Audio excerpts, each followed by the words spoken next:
The church is feminine. She is a mother, says Pope Francis.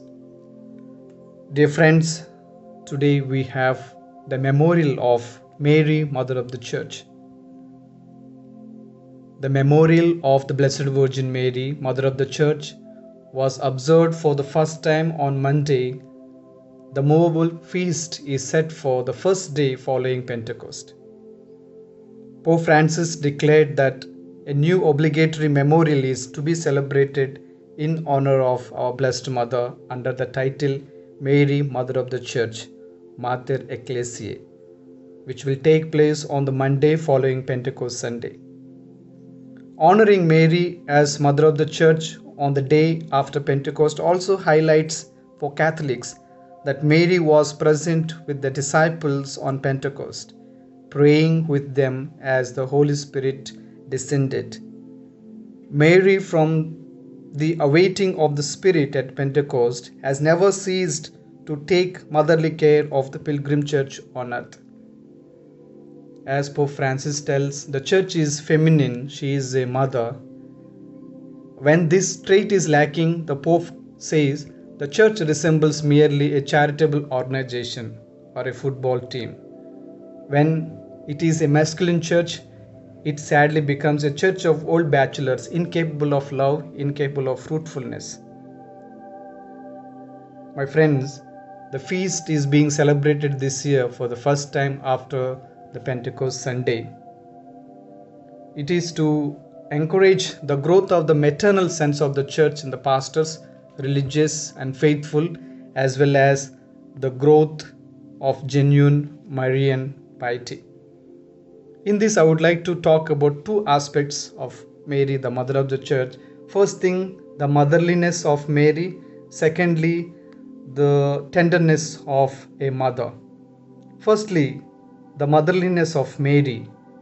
As Pope Francis in his homily once said that in the Gospel, Mary is always described as the mother of the Jesus instead of the lady or the widow of Joseph.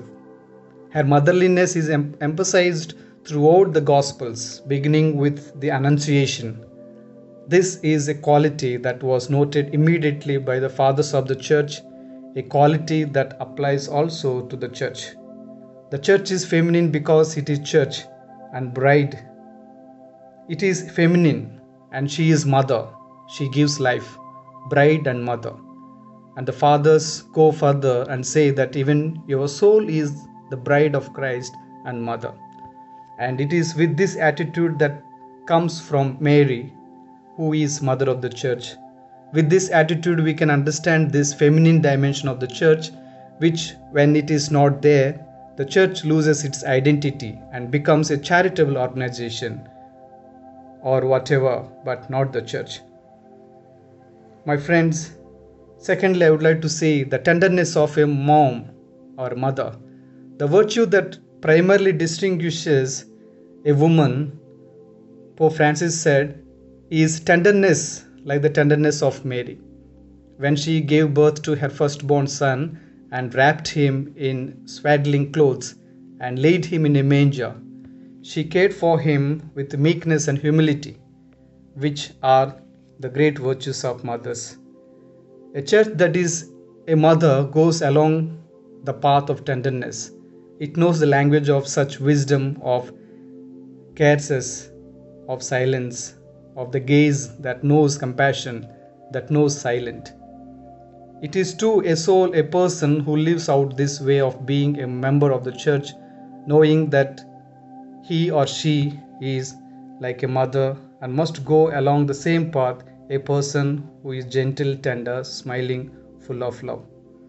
My friends, as we celebrate Mary, Mother of the Church feast, let's intercede through our Blessed Mother and pray for the Church, for our Holy Father Pope Francis, for his intentions, all the cardinals, bishops, priests, religious, and also the faithful and the people of God, that we be united along with Mary and become a witness to Jesus, a witnesses of the Holy Spirit which we received today on the Pentecost day.